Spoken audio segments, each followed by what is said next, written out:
이어서 시작하도록 하겠습니다. 자, 지금부터는 지금까지 얘기한 것은 명나라 말기까지 얘기했어요. 지금부터는 청에 대해서 얘기를 하겠습니다.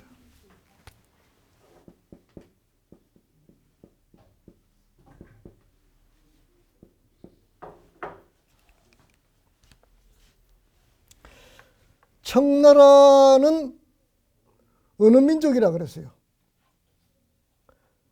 한족이 아니죠. 여진족. 우리 옛날에는 여진족이라 그랬고, 그 다음에 현재는 만주족이라 그래요. 만족. 중국 사람들은 만족이라 합니다. 만족.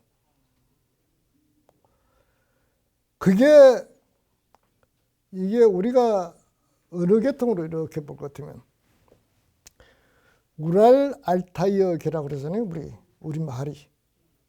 그러면 우랄이 어디 있어요? 러시아 쪽이죠. 러시아. 우랄 산맥을 기준으로 해서 서쪽은 유럽이고 동쪽은 러시아가 아시아지요. 그 다음에 그 밑으로 이렇게 내려올 것 같으면 몽골 지역으로 이렇게 나면 그 알타이라고. 알타이. 그래 우랄 알타이어계라고. 그게 어디까지냐면 만주로 해가지고 한국으로 해가지고 저 밑에 일본까지.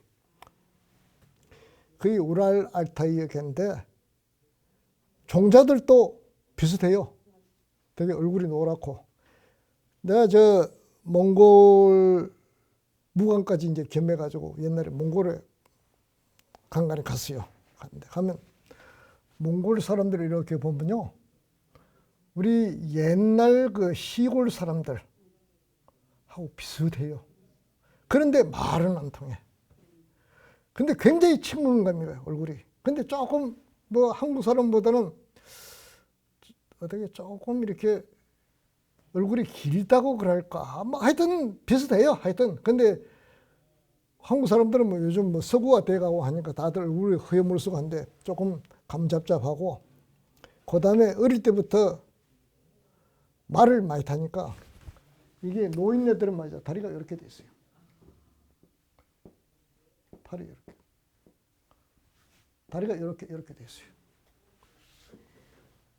다리가 여기 말을 타니까 다리가 전부 이렇게 벌어져 있는 거예요. 그래가지고 이렇게. 그게 하나 특징이고, 요즘 몽골 사람들도 그 젊은 사람들은 말을 탈 줄 모른대요. 근데 옛날에는 뭐 걷는 것보다 말 타는 게 더 빨랐다 그러니까. 그 다음에 이제 거기 내려오면 소위 거란, 여진, 뭐 이렇게 옛날에 고구려 발해를 이루고 있던 그 종족들이 거란, 여진족들입니다. 거란은 대표적인 나라가 이제 요라고 있죠, 요. 그 다음에 여진은 몽골 이전에 원나라가 세워지기 이전에 금이라고 했어요. 금나라라고 했었죠. 금. 그래서 그 여진족들이 누라치가 나라를 세우면서 처음에는 후금이라고 했어요. 금. 그렇다가 이제 나중에 이것이 청으로 바뀌어지죠. 청나라 황제는 전체가 몇 명이냐 하면 12명입니다. 12명. 청나라 황제는 12명. 아까 명나라 황제는 몇 명이라 그랬죠? 16명이죠. 16명인데 13명의 부해증에 묻힌 사람은 13명입니다. 나머지 3명은 어디 갔느냐? 맨 처음에 그 주원장은 태조인데 난징에 있어요. 처음에 그 명나라를 세울 때 수도가 남경이었습니다. 그 다음에 그 아들이 아니고, 아들은, 큰 아들은 주원장이 살았을 때 죽고, 둘째 아들이 그 손자가 왕위를 이었는데, 우리 조선시대 때 옛날에 그 이방원이 있었죠. 왕자이란.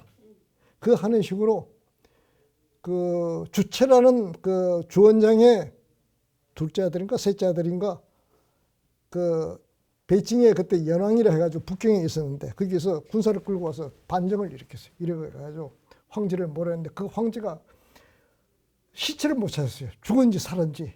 뭐 그래가지고 나중에 그 황제를 찾기 위해 가지고 그 정화라는 사람을 시켜가지고 그 인도로부터 시작해서 샅샅이 바다를 다 뒤졌다 하는 뭐 그런 게 있는데 그거는 하나의 쓰리고, 그리고 그 사람하고 그 다음에 나중에 그 명나라 말기에 좀 갈 것 같으면 그 만력제 앞에 갈 것 같으면 북쪽으로부터 이게 그 이민족들의 침략이 많았어요.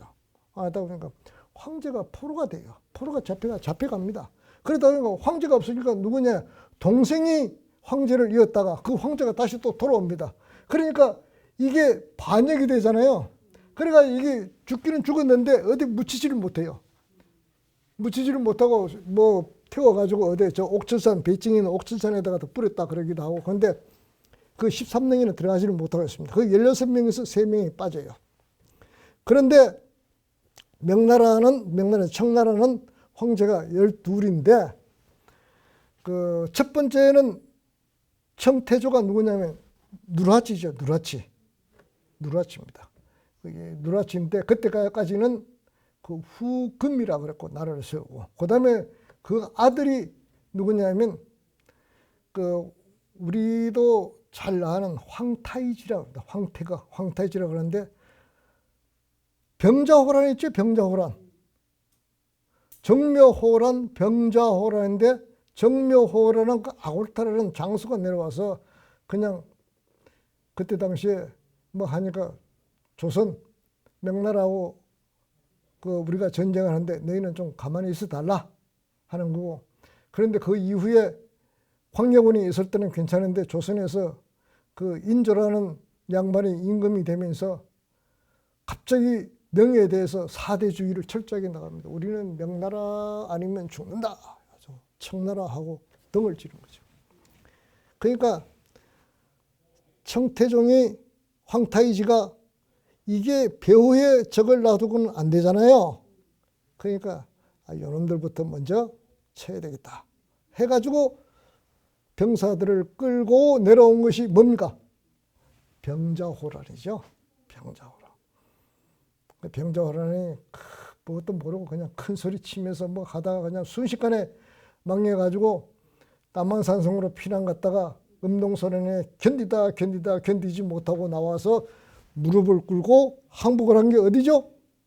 삼전도 지금도 어디죠? 지금 롯데타워가 들었어요. 그쪽이요. 그때 당시에 거기가 그 한강변에 있어요. 그래서 인조가 그 한강변에 와가지고 무릎을 꿇고 청태종한테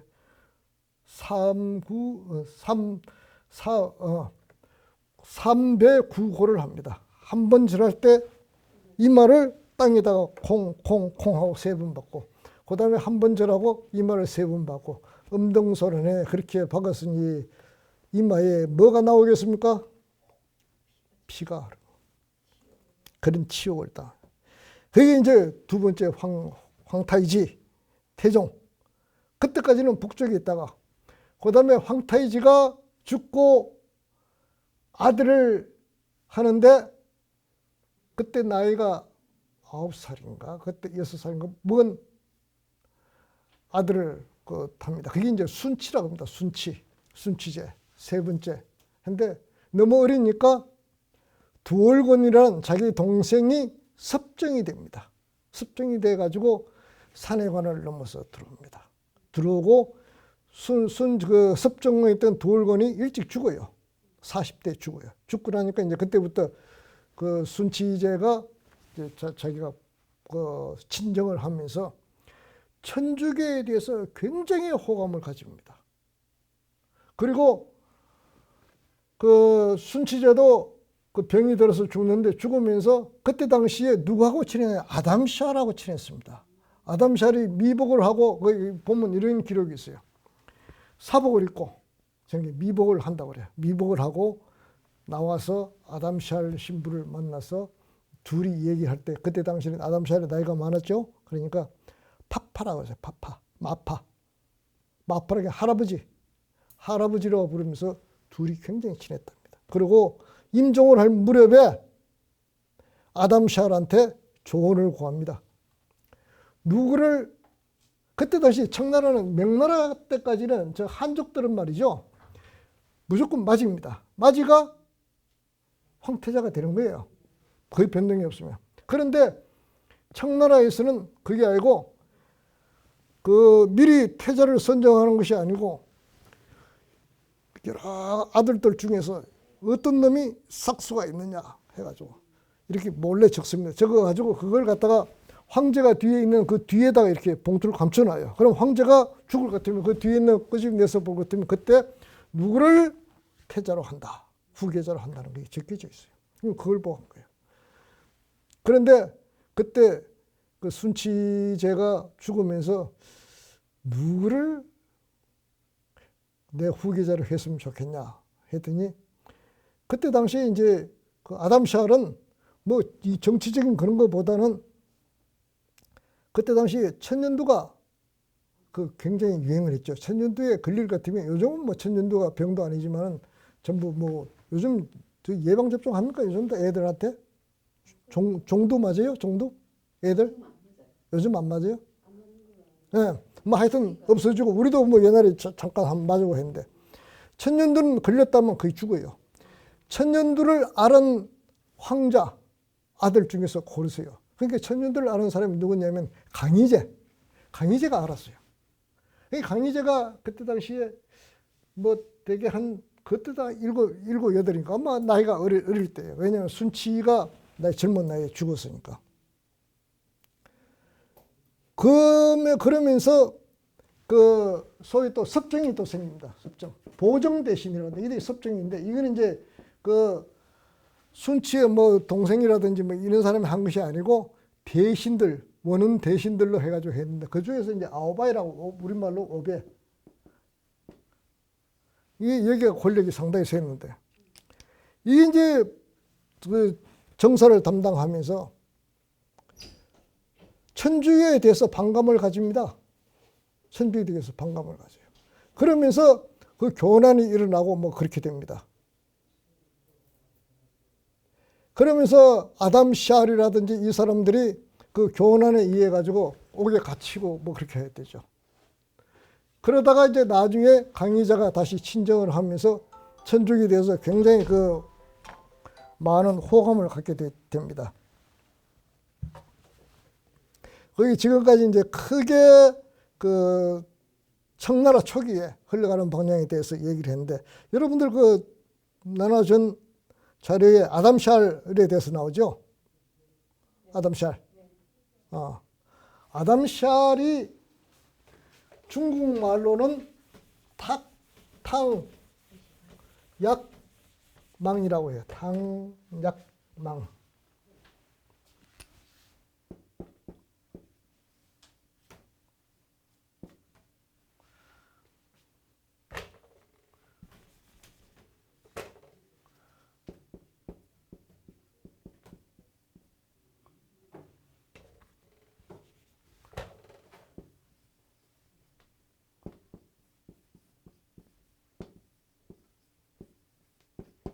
탕약망이라고 하는데 이 탕이 뭐냐 하면 아담이라는 뜻이야. 아담인데 중국 사람들은 아담을 뭐라고 부르나 야당이라고 했다. 야당 아담.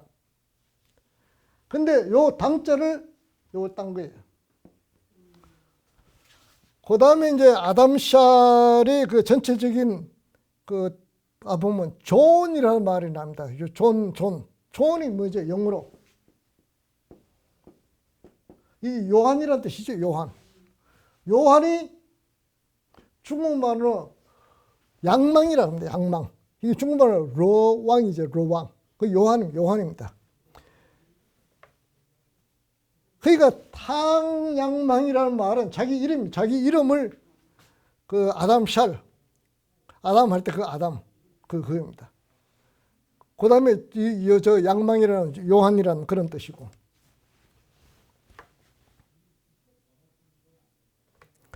그리고 이 아담 샬은 중국에 들어와서 40년 동안을 활동을 했는데 1592년도에 그 라인 강변에 있는 쾰른이라는 그 독일의 한 귀족 집안에서 태어났다고 그래요.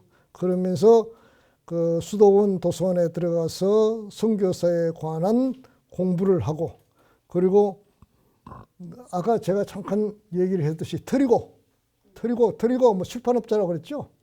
선교사 겸 출판업자인데 이 트리고와 함께 리스본을 출발해가지고 마카오로 왔습니다. 그리고 중국 문화에 대해서 그 공부를 하고, 그리고 그 이름을 제가 좀 전에 말드린 대로 탕양망이라고 이름을 짓고, 중국 말로는 탕루왕이랍니다. 탕루왕이라는데 탕양망이라고 짓고, 그 다음에 자를, 중국 사람들은 자가 있죠? 자가 있습니다. 자하고 호하고 있죠? 자하고 호하고. 통상 자는 뭐냐면 자기 스승이나 그 다음에 그 윗 어른들이 이름을 지어줍니다. 자기 이름 외에. 그 다음에 호는 친구들이 지어줍니다. 그래서 내 친구들도 우리들도 호를 하나씩 가지고 있어요. 그래서 우리 친구들이 이렇게 있을 때 오끄마 그러면 어떻게 해요? 조금 거시기 하죠. 그래서 나도 친구들이 경식아 하게 되면 내 이름이 경식이는 맞기는 맞는데 조금 거시기 해. 그러잖아. 그래서 내 호가 뭐냐면 덕현입니다. 덕현. 그러니까 우리 이제 교인들 같은 경우에는 세례명이 있으니까 그것도 세례명 부르면 괜찮잖아요. 그런데 비신자들의 경우는 세례명 할 것도 공연히 잊을 것만 생겨요. 덕현? 저보고 덕현이라. 네? 운초예요, 저는. 운초? 네. 아, 운초. 한기운의 풀초. 아, 좋은 이름이에요, 운초. 그렇게 이게, 그래서 친구들 사이에 서로 이름을 지어주는 거예요. 그래서 이 덕현이에요. 그런데 내가 지금 이게 그 아담 샬의 그 자에 대해서 얘기하다가 지금 이렇게 돌아갔는데 그 사람 이름이 자가 뭐냐면 도미입니다. 도미인데 이 도미라는 이름이 굉장히 그 의미가 깊어요. 이렇게 이게 중국 사람들이 도미라 했을 때 이게 무슨 뜻인지를 중국 사람들 자체도 잘 몰라요. 그런데 그 맹자가 얘기했던 그 맹자 중에서 이런 말이 있어요.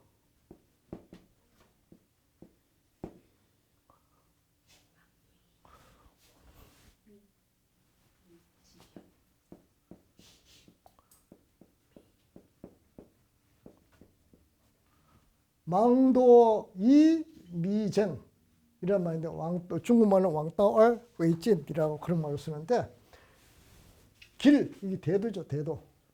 길을 바라봤는데 도라고 해서 그 길을 따라가서 가려고 했는데 아직까지 보지를 못했다. 그 어떤 목표를 가지고 이렇게 봤는데 내가 견식이 너무 낮아가지고 발견을 못했다. 그런 뜻이 아주 겸손한 뜻이죠. 예. 그 큰 목표를 가지고 뭔가 찾으려고 했는데 마치 보면서도 보지 못하는 것 같다 하는 그런 뜻을 가지고 도미라는 이름을 지었어요. 그리고 이제 그 아담 샬이 중국에 있으면서 또 한 가지는 이 사람이 독일 사람이라고 그랬죠. 독일 사람하고 이태리 사람하고는 내가 이렇게 보면 두 가지 책을 이제 이렇게 번역을 해보면 차이가 나는 게 있어요. 이태리 사람은 한국 사람 정서하고 비슷하다는 생각이 들어요. 그 천주강생 은행기략에 사용된 알레니 신부가 사용한 그 언어들, 그 굉장히 그 감성적이고 중국 사람들 입맛에 맞게끔 이렇게 보면 됐던 게 있어요. 그 대신에 뭐가 문제냐 하면 말이죠. 오탈자가 많아요. 중간에 뭐 빠진 글자, 그 다음에 틀린 글자. 내가 이렇게 봤을 때 이 글자 쓰면 안 되는데 그 글자를 썼어요.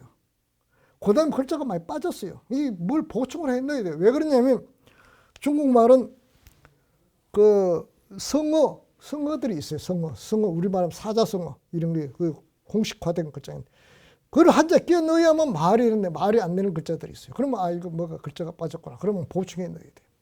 그게 굉장히 많아요. 그 일일이 내가 다 수정을 해서 했는데 내 나름대로 수정하고 보충하고 뭐 했는데 맞는지 안 맞는지 그건 모르죠. 그러나 내 요심껏 했으니까. 그런데 아담 샤리 지은 책은 그런 게 전혀 없어요. 거의 없어. 한 몇 개를 내가 발견을 했는데 그것도 내가 맞는지 안 맞는지 그건 몰라요. 고증이 필요한 거니까. 그런데 거의 없고 그 다음에 사용하는 언어가 그렇게 어려운 글자가 있는 게 아니에요. 그 대신에 굉장히 논리적이에요. 굉장히 논리예요. 그래서 이 독일 사람들이 정말 논리적이다. 저래서 그런가 하는 그런 생각이 들더라고요. 그 다음에 그 아담 샤리 중국에서 지은 책들이 많아요. 근데 대부분이 과학 서적들입니다. 종교 서적은 몇 개가 안 돼요. 몇 개가 안 됩니다. 전부 과학 서적, 역법에 관한 거, 그 다음에 지리에 관한 거, 그 다음에 광산에 관한 거, 야금술에 관한 거, 뭐 이런 것들이 많아요. 그게 아담 샤리. 그래서 아담 샤리 그 역법에 굉장히 조예가 깊어서 그 역국에 들어서 이름을 날리기 시작했다. 그 다음에 또 아담 샤리 그 역국에 들어오기 전에 서안에 여기에서 이제 종교 활동을 하면서 그 한바리라는 말이 있었는데 한바리가 그 유럽 사람들이 무슨 뜻인가 하고 굉장히 고심을 했는데 이것이 몽골 말로 해가지고 그 황제가 거처하는 곳 베이징이라는 것을 알았다. 하고 그 밝혀낸 사람이에요. 또 이게 또 그 다음에 또 하나는 이 서안의 비단길 알죠? 실크로드. 비단길의 시작점이에요. 여기서 선교사를 하면서 말이죠. 서안을 왔다 갔다 해가지고 낙타등이다 뭐 물건 싣고 뭐 왔다 갔다 하는 사람들 갖다 일일이 전부 체크를 합니다. 체크해가지고 몇 해 어떤 물건들이 어떻게 와가고 여기서 얼마만큼 자고 뭐하고 요즘 말하자면 통계를 내는 거예요. 통계. 그런 역할도 했어요. 근데 그게 그때 당시에 얼마만큼 도움을 줬느냐 안 줬느냐 그건 모르지만 굉장히 그 아담 샤리 그 실질에 입각해가지고 했던 사람이다. 그 다음에 뭐 대포 만드는 얘기는 제가 했고, 그 다음에 또 하나는 그 청나라 군대가 들어왔을 때, 섭정왕 두얼곤이 들어왔을 때, 베이징으로 들어왔을 때, 그 과학기술 서적이라든지 천문역법이라든지 이런 걸 갖다가 그 이렇게 늘어놓고, 그 자기가 해야 될 일을 갖다 얘기를 한 거예요. 그리고 그 1644년도에 이제 그 청나라 군대가 들어왔고, 45년도에 1월 달에 월식이 있었어요. 이걸 아담 샤리 정확하게 예측을 합니다. 그러자 그에게 그 험청감을 관장하도록끔 하고 태상사 소경이라는 직책을 줍니다. 이 태상사 소경은, 이 태상사라는 것은 제사를 관장하는 그 관수예요. 그리고 소경이 말하자면 요즘 말하면 정사품인데, 우리 옛날에 조선 때 관직이 9등급이 있었죠. 정종, 종산품, 정산품, 뭐 그다음에 종이품, 뭐 정이품 이렇게 나오는데 벼슬이 시작되는 것이 종9품부터 시작합니다. 그래가지고 정일품까지 해서 전체 18개 계급이죠. 근데 그중에 정사품이니까 요즘 말하자면 그때 당시에는 조선시대는 정삼품부터 당상관이라고 그랬어요. 당상관. 그다음에 그 이제 종삼품 이하는 그 당하관이라고 그랬고, 그 고급 관원이죠. 그 정사품 같으면 요즘에 관청에서 한 국장 정도의 그런 그 관직이 높은 사람이에요.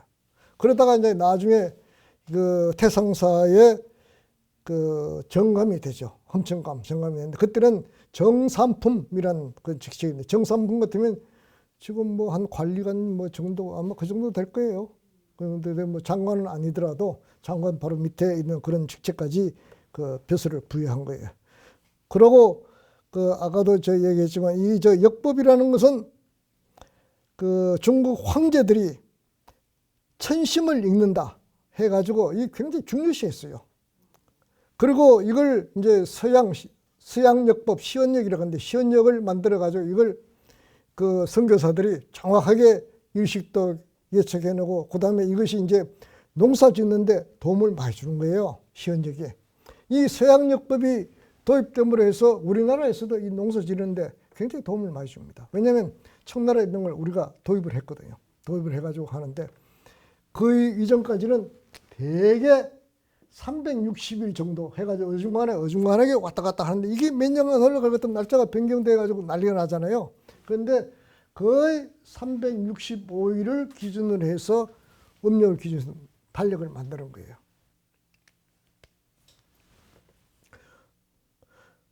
그리고 이제 1650년도에 이때 순치제 때는 그 아담샬에게 쉔우먼 그 선무문이라는데 그 안에 토지를 하사합니다. 하사하니까 그 아담샬은 리치가 지었던 그 경당을 확충해 가지고 남당을 건축하게 됩니다. 그리고 험천감에 근무하는 50여 명의 선교사들이 전부 여기 남당에 같이 기거를 하게 되는 거죠. 그 다음에 이제 여러분들이 나눠준 그 자료 중에서 보면 아담샬과 청조정과의 관계 해가지고 있는데 당시 이제 순치제는 그 남당을 방문해서 아담샬을 마파라 불렸다. 그러긴 하죠. 마파. 그리고 천년두를 앓은 적이 있는 황자를 추천했는데 그가 뒷날에 강희제였다. 그러니까 임종시에 내가 누굴 후계자로 했으면 좋겠어 하더니 선교사가 무슨 정치적인 야심이 있겠어요? 황제가 되려면 적어도 건강해야 되잖아요. 황제가 일찍 죽으면 나라 망합니다. 그 통상 이제 우리가 이렇게 건국 초기에 있는 황제들, 왕들 보면 말 위에서 나라를 세웠잖아요. 말을 타고 전쟁을 하면서 나라를 세웁니다. 청나라도 마찬가지예요. 초기에는 황제들이 다 건강합니다. 그 다음에 무술도 즐기고 뭐 이렇게 하면서 아주 그 상무 정신이 강해요. 그런데 대가 갈수록 어떻게 돼요? 전부 이렇게 떠받들고 살죠. 우리 저 조선시대 때 이렇게 보면 그 경복궁 같은 데 가면 왕이 하루에 몇 끼 먹은지 아세요? 5끼 먹습니다. 5끼. 5끼를 먹어요. 아침에 일어났으면 계속 먹는 거예요.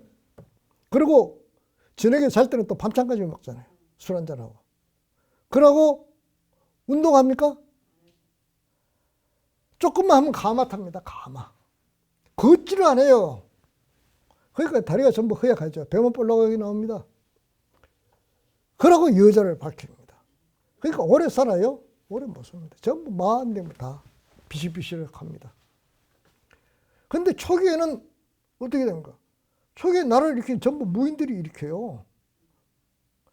그러니까 말 타고 건강하고 산을 들로 쫓아다니고 성격도 강인하고 뭐 하고 하니까 건강합니다. 청나라도 그랬어요. 강희제, 강옹근, 강희제, 옹정제, 근룡제 이 세 왕제가 있을 때는 심지어 130년이죠. 황제를 했습니다. 이 세 사람들이 했는데 한 사람은 60년, 61년 동안 황제를 하고 또 한 사람은 60년 했고 한 사람은 13년 동안 했어요. 그러면 133년이죠. 이 세 황제가 건강하게 장수하면서 나라를 다스리냐 청나라가 부흥합니다. 역대 중국의 그 왕조들 중에서 가장 영토도 넓고 가장 그 부도 많이 축적하고 했습니다. 그러니까 이제 이 아담샬은 황제를 황태자로 추천할 때 건강한 사람 추천해야죠. 그게 누구냐? 강희제. 왜 건강했느냐? 천년도를 이미 알아가지고 다음에 천년도 걸릴 필요가 없는 거야. 얼굴은 공부가 됐는지 어떤지는 잘 모르지만 그렇게 했다. 그래서 그 8살에 등극을 하고 보정 대신이었던 이제 아오바이가 집정을 하게 되는데 이때 양광시엔이라는 친구가 나와서 천주교를 이제 모함하기 시작합니다.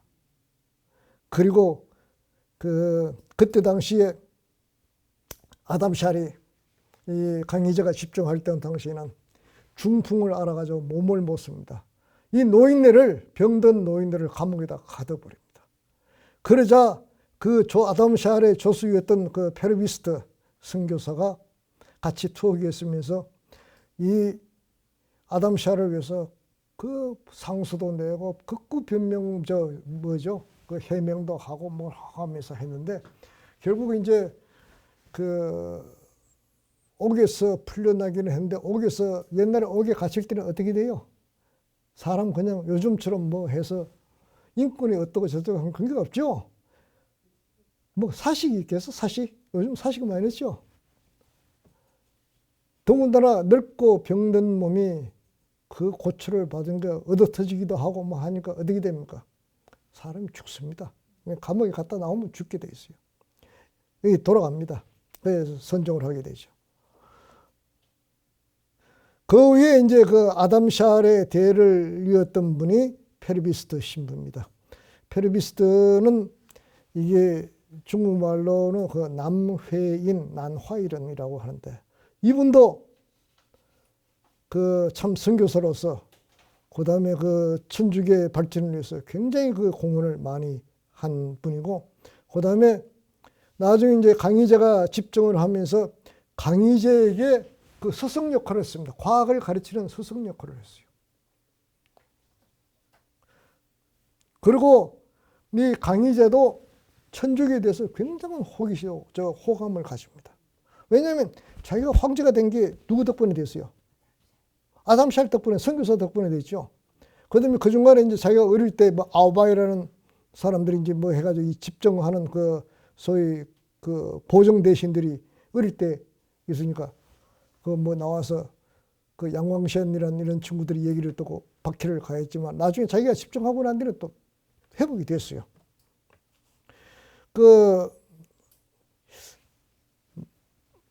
난 그 중국의 그 무협지 같은 거 참 좋아해요. 그 김용이라는 사람이 지은 녹정기라는 게 녹정기.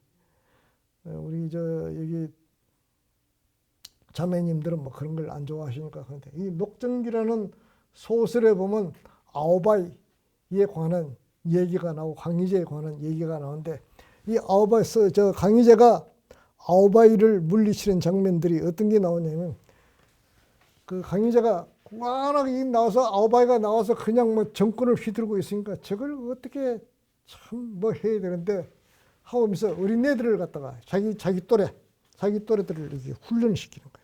훈련시키고 아오바이가 이렇게 궁궐에 들어왔을 때 실험을 시키는 거예요. 그 아오바이가 힘이 천하 제일장사, 만주 제일용사라는 뭐 그런 호칭을 가지고 힘도 세고 막 하니까 애들을 막 집어당기고 그러죠. 근데 그게 뭐 눈에다 횟가루를 불려가지고 아오바이를 체포를 합니다. 체포를 해서 감옥에 집어넣죠.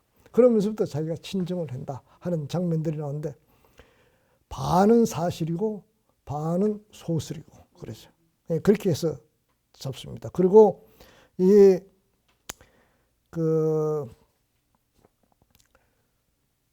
아까 잠깐 얘기했지만은 청나라 군대가 베이징에 들어왔다 해서 중국 전체가 청나라 판도가 되는 건 아니에요. 곳곳에 명나라 유신들이 반란도 일으키고 뭐 남명이라는 정권도 들어서고 나중에 그 오삼기라는 오상구이라는데 오삼기 우리말은 오상기라는데 이 산해관을 갖다 이렇게 여기 산해관을 지키는 오상기 명나라 그 군대가 있었어요. 군대가 있는데 여기에 두월권이나 청나라 군대가 들어오고 여기는 이자승이 있었다 그랬죠. 여기에 오상기가 이자승이가 들어오면서 오상기한테 나한테 항복해라. 그러면 너를 후하게 대접하마. 여기 청나라에서 그 두월군도 역시 오상기한테 나한테 항복해라. 그러면 황허 이북엔 우리가 하고 이남은 니한테 떼주마.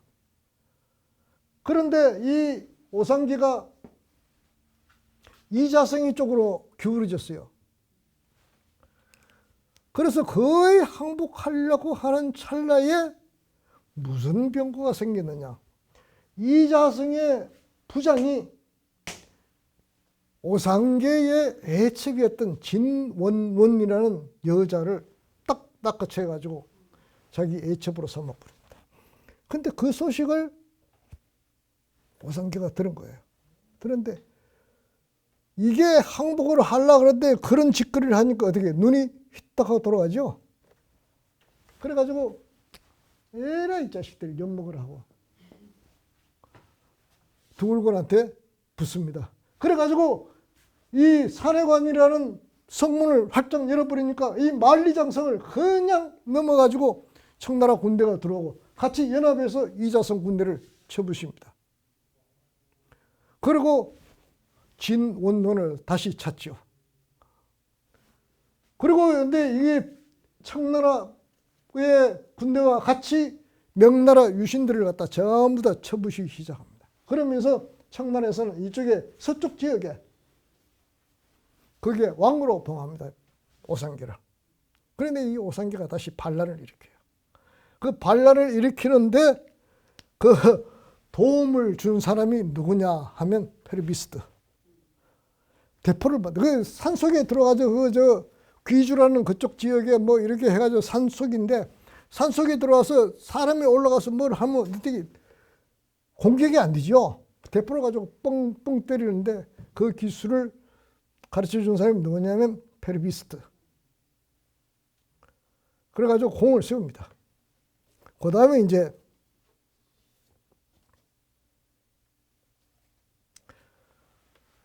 (1600년도에) 들어와서 중국에서 중국인 중국 국적의 성직자가 하나 생깁니다.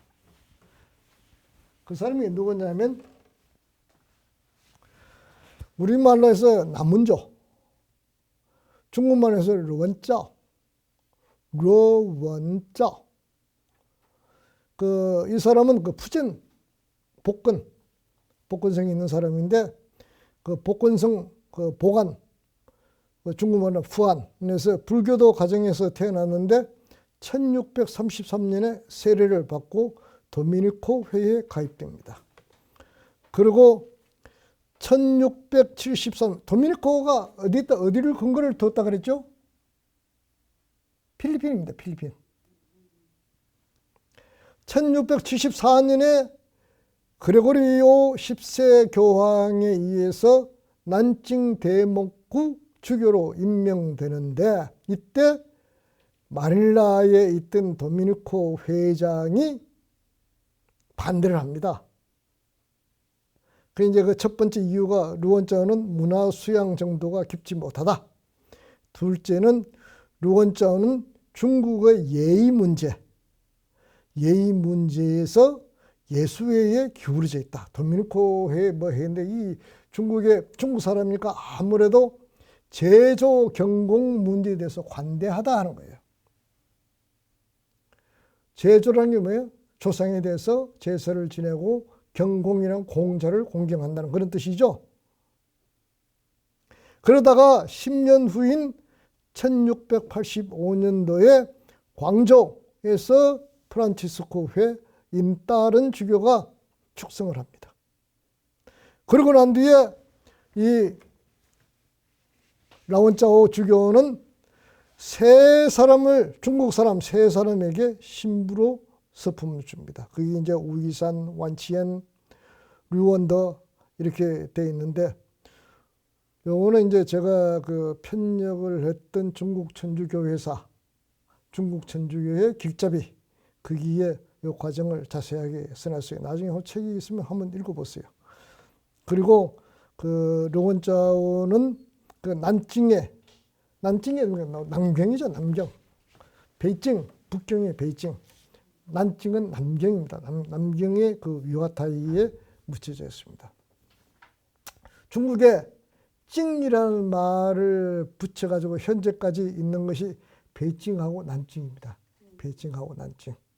물론 뭐 그전에 성찡 저쪽에 그 지금 뭐예요 그 저기 동북 지역에 있는 거기도 이름을 찡이라는 말을 붙였어요. 붙이고 그다음에 뭐 서경 서찡이라는 시찡이라는 말을 또 붙이고 했는데 지금까지 난찡 베이찡 해가지고 북경 남경 해가지고 이렇게 쓰고 있는 데는 두 군데예요.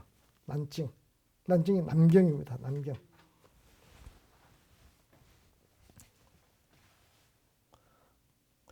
자, 이제 지금 이제까지 쭉 얘기하면서 중국의 예의 지쟁이라고 그러는데 예의 문제 가지고 이제 몇 번 얘기를 했습니다. 근데 지금부터는 그 예의 지쟁이 뭐냐? 예의.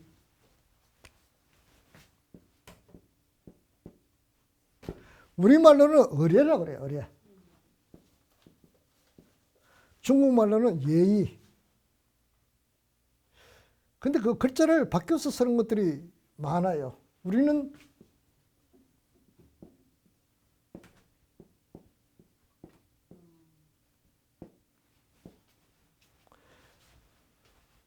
아유 이렇게 만나 뵙게 돼서 영광입니다.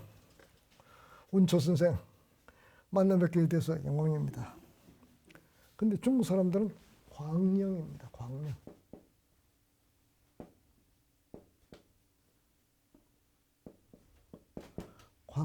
광령이라고 해요. 광령.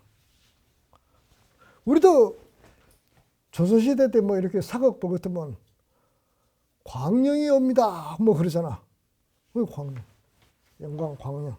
이게 말이 바뀐 거예요. 근데 우리말로는 예의라고 그러는데 예의를 차린다 뭐 하다 근데 중국 사람들 의례라 의례.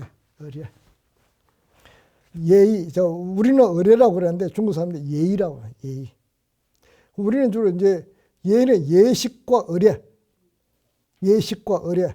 쟁은 뭡니까? 쟁은 다툰다는 그런 뜻이죠. 그런데 천주교가 중국에 들어오는 것은 뭐냐 하면 중국 사람들의 입맛에 맞는 종교는 아니죠. 아닙니다. 왜냐? 중국 사람들은 근본적으로 다신교입니다. 신들이 많아요. 도교도 그렇고 불교는 인도에서 전해져 있지만 불교 자체는 신들이 많아요. 그 다음에 자기네들이 고유한 풍습에 의해가지고 조상들이 전부 신으로 모셔졌습니다.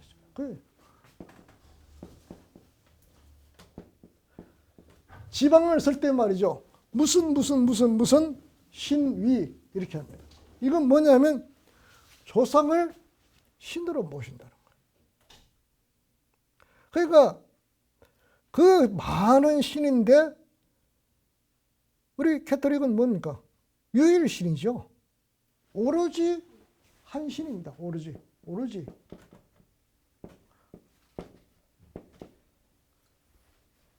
유일신이 누굽니까? 하느님입니다. 하느님. 천주 하느님. 하늘은 하나밖에 없어요. 그러니까 이게 안 맞습니다. 안 맞으니까 소위 캐톨릭이 중국에 들어왔다 하는 것은 자기 몸에 맞지 않는 이질적인 요소가 들어왔다는 거예요. 그러면 그 몸에 들어왔으니까 이것이 생착을 하는 데는 어떻게 됩니까? 몸살을 하죠. 우리가 무슨 수술을 받아가지고 남한테부터 콩팥을 이전받았다 뭐 받았다 그 다음에 뭘 했다 했을 때 그 생착해서 그게 자기께 되는 데는 오랜 시간이 걸리는 거예요. 그 다음에 체질이 맞는지 안 맞는지도 모르고 대부분들 고생들 해요. 그런 과정을 겪는 것이 뭐냐면 예의지쟁이다. 예의지쟁이다. 그 예의지쟁은 크게 두 가지로 나눕니다. 하나는 번역 문제하고 하나는 제절경공 문제 이렇게 나오는데 1644년도에 이제 청나라 군대가 산행관을 넘어서 관내로 들어와요. 들어와가지고 아까 얘기했듯이 저 아담샬 신부의 노력을 위해서 천주교가 전성기를 맞습니다. 그리고 1664년도 한 산해관을 들어와서 20년이 지나고 난 뒤에 강희제 초기 때에는 예수교회 회관이 38군데, 선교사도 82명, 전국에 성당이 156개소, 신도가 24만 명에 달했다. 그렇게 통계가 나왔습니다. 이렇게 되자 양광센이 이제 소위 그 병론을 발표하면서 아담샤알에 대해서 모함을 하기 시작했고, 이때 아우바이가 집정을 하면서 양광센을 아담샤알을 비롯한 페르비스트 등 선교사들을 감옥에 가뒀다고 아까 말씀을 드렸죠. 이것이 이제 역사로 인해서 역법을 인한 그 옥이다 해가지고 역옥이라고 칭해지고 있죠. 그런데 이제 1669년도 강희제가 집정을 하면서 이 양광센이 사기쳤다 해가지고 양광센을 몰아냅니다. 그런데 1689년도에 이때 제정 러시아가 동진 남아 하면서 동남으로 해서 내려옵니다. 제정 러시아가 왜 동쪽에서부터 동쪽 남쪽으로 해서 내려올까요? 소위 부동항을 구하기 위해서. 얼지 않은 항구. 지금도 이제 러시아가 뭐 우크라이나 뭐 해가지고 한대. 러시아가 바다로 나올 수 있는 길이 어디냐 하면요, 그 넓은 러시아 땅이지만은 전부 얼어붙어가지고 어디로 나오냐면 발티케라 해가지고 핀란드하고 뭐 그 사이로 해가지고 이렇게 북쪽으로 해서 내려오거나, 그렇지 않으면 요즘 흑해 있죠. 우크라이나하고 전쟁하는데 흑해 쪽으로 통해서 내려오거나, 그렇지 않은 것 같으면 이제 동쪽으로 내려올 것 같으면 태평양으로 와야 되는데 태평양에는 전부 추워가지고 얼어붙어요. 그러면 깨끗해서 내려오는 게 어디까지 내려와야 되느냐면 블라디보스토크까지 내려와야 돼요. 그게 이제 내려오는 것이 제정 러시아 시대 때부터 이제 다시 동남진하기 시작합니다. 왜냐하면 서쪽으로 가려고 그러니까 누가 막고 있어요? 프랑스하고 영국이 막고 있어요. 그 전에 이제 스페인이 막고 있고, 도저히 이 사람들이 바다로 나올 수가 없는 거예요. 흑해로 나오려니까 어떻게 돼요? 투르키, 요즘 뭐 투르크라고 이름을 터키를 투르크라고 고치라고 그랬죠? 투르크가 막고 있습니다. 그러니까 나올 틈이 없어요. 그러니까 이제 동쪽으로 나옵니다. 그런데 내려다가 보니까 어디하고 부딪힙니까? 청나라하고 부딪힙니다. 청나라는 자기네들이 이제 관내로 들어오면서 자기네들이 살던 지역, 동북 삼성 쪽에는 살지 마라, 사람들이 살지 마라, 여기는 만주족들만 산다 해서 비워버렸어요. 그리고 만주족들이 전부 남쪽으로 내려옵니다. 근데 여러분들 이제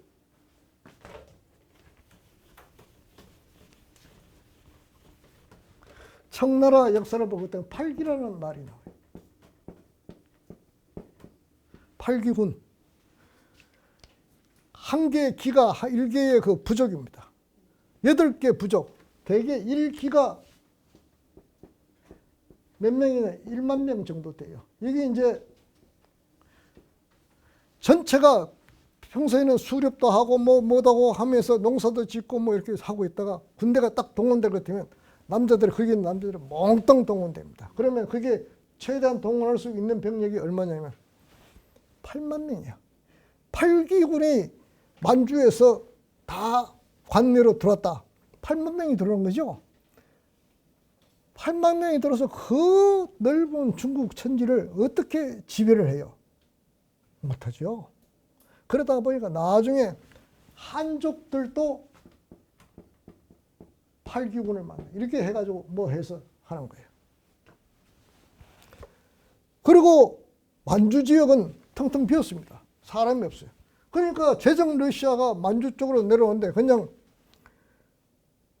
신발만 좋은 거 신고 있고, 그 다음에 겨울에 옷만 좋은 거 입으면 그냥 내려오는 거예요. 그냥 무인지경으로 내려오는 거예요. 그 청나라 군대가 나서 대처하려니까 힘이 드는 거예요. 그래서 거기서 이제 제정 러시아하고 청나라 군대하고 청하고 전쟁이 일어납니다. 그러면서 싸우다가 보니까 별로 이득도 가니까 우리 여기서 조약을 맺자. 맺는 것이 네르친스크 조약이라는 겁니다. 네르친스크 조약인데. 근데 제정 러시아 사람하고 청나라 사람하고 말이 통합니까? 말이 안 통하는 거예요. 그런데 청단에서 말 통하는 사람이 있어요. 서양 선교사들이. 서양 선교사들이 그 러시아에는 뭐예요? 동방정교라 해가지고 라틴어가 다 통하는 거예요. 그러다 보니까 네르친스크 조약을 맺는데 그 조약문이 뭐냐면 라틴어로 전부 만들어진 거예요. 그래서 이 서양 선교사들이 공을 세우는 겁니다. 그러니까 아까 얘기했듯이 오상계 난도 진압하는데 공을 세워. 제정 러시아하고도 전쟁을 하는데 공을 세워. 선교사들이 위상이 올라갑니까? 내려갑니까? 자동적으로 올라가는 거죠. 그게 강희제 초기 때 그랬더라고요.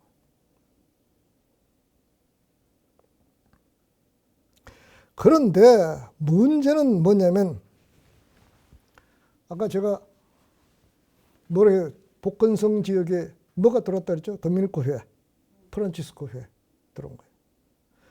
이 도미니코 회에 앙케 코치라는 신부가 이제 들어와서 하다가 쫓겨나요. 하다가 그 뒤로 모랄레스 신부가 이제 들어옵니다. 들어와서 선교를 시작하는데 예수회가 제조 경공을 허용하는 그 적응주의 방식에 대해서 굉장히 불만을 가집니다. 그리고 이 모랄레스 신부가 1643년도에 유럽으로 돌아가서 교황청에 있는 성직자 성에다 대고 예수의 문제를 고발을 합니다. 그리고 또 뭐라고 얘기를 하냐면 우상숭배와 같은 제조 경공을 하면서 공자의 이름 앞에 성스러워서 거룩할 성자는 이걸 붙이더라.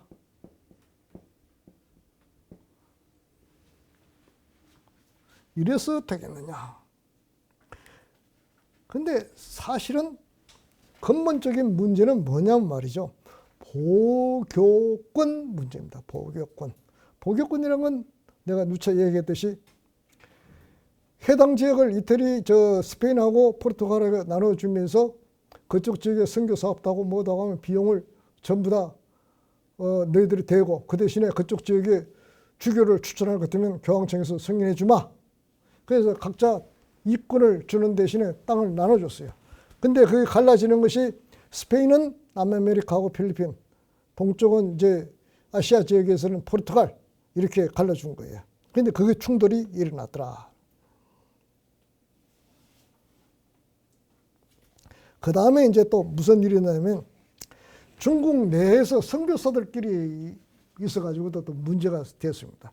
1667년도 이제 역옥 사건, 그 역법으로 관해서 그 교란이 일어났는데 이때 그 선교사들이 전부 쫓겨가지고 어디로 가냐 마카오로 쫓아내는데 그 사람들이 예수의 도미니코 프란치스코의 선교사들 23명이요.